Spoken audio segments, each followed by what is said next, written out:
Guys আজকে তোমাদেরকে দেখাবো কিভাবে তোমরা স্টেপ বাই স্টেপ মেকআপ করবে। আর সত্যি কথা বলছি, আজকের ভিডিও দেখার পর তোমাদের মেকআপের প্রতি আলাদাই একটা টান চলে আসবে। তাহলে চলো স্টার্ট করা যাক। প্রথমেই একটা ক্লিপ মিস হয়ে গেছে, সেটা হচ্ছে একদম ফার্স্ট প্রসেসে আমি ফেসে অ্যাপ্লাই করেছিলাম টোনার। তো টোনার অবশ্যই কিন্তু তোমরা ফেসে অ্যাপ্লাই করবে মেকআপ করার শুরুতে। আজকে আমি একটু গ্লসি ফিনিশের মেকআপ করার চেষ্টা করব, তাই জন্য ইউজ করছি ইলুমিনেটিং প্রাইমার। এটার মধ্যে ইলুমিনেটর এবং প্রাইমার দুটো একসঙ্গে আছে। অয়েলি স্কিনে একটু অ্যাভয়েড করার চেষ্টা করবে, আর ড্রাই স্কিনের জন্য কিন্তু ইলুমিনেটিং প্রাইমার একদম বেস্ট। এই প্রাইমারটা ফেসে ইউজ করার সাথে সাথে দেখতে পেয়েছো ফেসটা কতটা গ্লসি হয়ে গেল। আর আমি এই ফিনিশটাই কিন্তু আজকে চেয়েছিলাম, আর এটার দামও কিন্তু খুব কম, মাত্র 230 টাকা। প্রত্যেকটা প্রোডাক্ট ইউজ করার পর কিন্তু 1 থেকে 2 মিনিটের একটা রেস্ট তোমরা ফেসকে দেবে। আর দেখো, প্রত্যেকটা প্রোডাক্ট ইউজ করার পরে ফেসকে অন্তত 1 থেকে 1.5 মিনিটের একটা রেস্ট দেবে, অথবা কিন্তু হাতে একটা ছোট ফ্যান নিয়ে তোমরা মেকআপ করতে বসতে পারো, সব থেকে বেশি সুবিধা হয়। এরপর আমি একটু কারেকশন করে নিচ্ছিলাম। আসলে আমার ফেসে যেহেতু স্পটের খুব একটা সমস্যা নেই, তাই আমি আর অরেঞ্জ কারেক্টরটা ইউজ করছি না।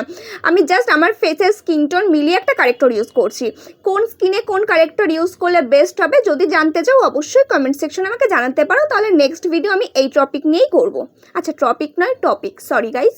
নেক্সট এবং ফাইনাল স্টেপে আমরা ইউজ করব ফাউন্ডেশন। আমার কাছে 3 রকম ফাউন্ডেশন আছে, ফরএভার 52, সুগার পপ আর রয়েছে ক্রাইলন। আমি আজকে ইউজ করব ক্রাইলনের ফাউন্ডেশন। তোমরা যদি ফরএভার 52 বা সুগারের ফাউন্ডেশনের ডেমো দেখতে চাও অবশ্যই জানিও, তাহলে আমি নেক্সট ভিডিও অবশ্যই এই ফাউন্ডেশনের ওপরই করব। এবার দেখো, ফাউন্ডেশনটাকে ট্যাপ ট্যাপ করে পুরো ফুল ফেসে আমি দিয়ে নিচ্ছি। আমি এখানে কোনো ব্রাশ ইউজ করছি না, আমার মনে হয় আঙুল দিয়েই সব থেকে বেস্ট হয়। এবার ভালো করে পাফ দিয়ে পুরো ফুল ফেসে হালকা হাতে ব্লেন্ড করব। মুখটা একদম নর্মাল রাখার চেষ্টা করবে, তাহলে ব্লেন্ডিংটা খুব ভালো হবে। আর হালকা একটু প্রেশার দিয়ে ব্লেন্ড করবে এবং স্পিডে ব্লেন্ড করার চেষ্টা করবে।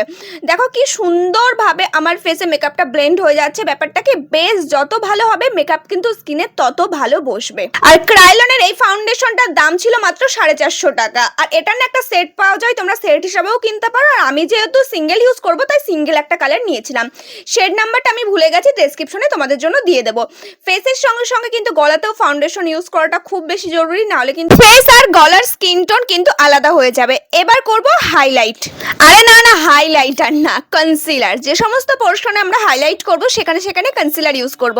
চোখের নিচে আমাদের ডার্ক সার্কেল পড়ে যায়, চোখের নিচে আর যেখানে যেখানে দেখো আমি দিচ্ছি একদম পার্টিকুলার সেই জায়গাগুলোতে তোমরা কিন্তু কনসিলার ইউজ করবে। আর একটা ছোট্ট ব্লেন্ডারের সাহায্যে কিন্তু তোমরা এটাকে ব্লেন্ড করে নেবে। বড় ব্লেন্ডার থাকলে বড় ব্লেন্ডার দিয়েই করবে, আর ছোট ব্লেন্ডার যাদের কাছে আছে তারা ছোট ব্লেন্ডার দিয়ে করবে, কোনো অসুবিধা নেই। ব্লেন্ড করা নিয়ে কথা। এবার ভালো করে পুরো ফুল ফেসে আমি ব্লেন্ড করে নেব। আর দেখো, ব্লেন্ডিংটাই কিন্তু মেকআপের আসল। যত ভালো ব্লেন্ড করবে মেকআপ তত ভালো বসবে। আর স্কিন ওয়াইজ কিন্তু মেকআপ করার চেষ্টা করবে, সব ফাউন্ডেশন সবার স্কিনে যায় না। এবার ফাউন্ডেশনটা সেট করার পালা। ফাউন্ডেশন সেট করার জন্য অবশ্যই ভালো ব্র্যান্ডের একটা লুজ পাউডার ইউজ করবে। আমি এখানে ইনশাইনের লুজ পাউডার ইউজ করলাম, যার দাম ছিল 350। খুব বেশি দামি না হলেও এই যেই লুজ পাউডারটা এটা খুব ভালো কাজ করে।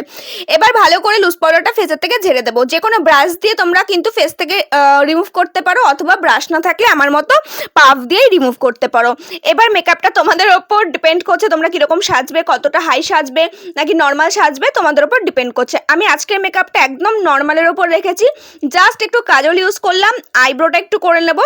আর আইব্রোর জন্য দেখো আমি পেন্সিল ইউজ করছি। যারা আইব্রো করতে পারো না অবশ্যই পেন্সিল ইউজ করবে। একটু ভুল ত্রুটি হলেও পেন্সিলের পেছনে দেখবে পুলি থাকে, সেইটা দিয়ে তোমরা কিন্তু সেট করে নিতে পারবে। Already done. এবার আমি ইউজ করব ব্লাশার। একদম অল্প করে ব্লাশার ইউজ করছি, আর আমার মেকআপের এই ব্লাশারের পার্টটা খুব ভালো লাগে। কন্ট্যুর আমি আজকে করব না, আর বেসিক্যালি কন্ট্যুর জিনিসটা আমার পছন্দ নয়, আমার এই গোলগাল মুখটাই পছন্দ হয়। আর একদম লাস্টে ইউজ করব হাইলাইটার। হাইলাইটারের অবস্থা দেখলে তোমরা পাগল হয়ে যাবে। আমার হাইলাইটারের এত ভালো দশা, দাঁড়াও তোমাদেরকে আমি দেখাচ্ছি। হাইলাইটিং পোর্শনগুলোতে হাইলাইটার দিচ্ছি, একদম অল্প করে দিচ্ছি, তার কারণ এই দেখো আমার হাইলাইটারের অবস্থা একদম গুঁড়ো গুঁড়ো হয়ে গেছে। তাই জন্য আমি যেটুকুনি পারছি ম্যানেজ করে দিচ্ছি। এবার একটু মাস্কারা ইউজ করলাম জাস্ট ফিনিশিং এর জন্য। অলরেডি আমার ডান, জাস্ট লিপস্টিকটা ইউজ করলেই হয়ে যায়। কোন কোন প্রোডাক্ট আমি ইউজ করেছি জানতে চাইলে আমাকে অবশ্যই কমেন্ট করে জানিও, আমি তাহলে তোমাদের কমেন্টের রিপ্লাইতে সমস্ত ডিটেলস দিয়ে দেবো। আর আমি ভাবছিলাম যেহেতু আমি আজকে কোনো আই মেকআপ করিনি, কিছু করিনি, লিপসটা একটু ডার্ক রাখি, যদি ভালো লাগে। যেই ভাবনা সেই কাজ। লিপস্টিকটা একটু ডার্ক পরেছি, আর কালারটা কেমন লাগছে তোমরা কিন্তু জানিও।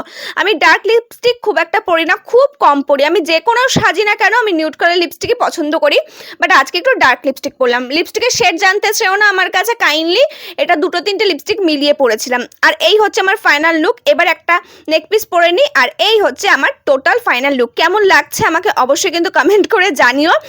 আর তোমরা যারা নেক্সট মেকআপ লুক দেখতে চাইছো, কিরকম মেকআপ দেখবে না দেখবে সেটাও কিন্তু আমাকে কমেন্ট করে জানিও, তাহলে কিন্তু আমি তোমাদের কথা মতো makeup look step by step দেখাবো। Bye, tata.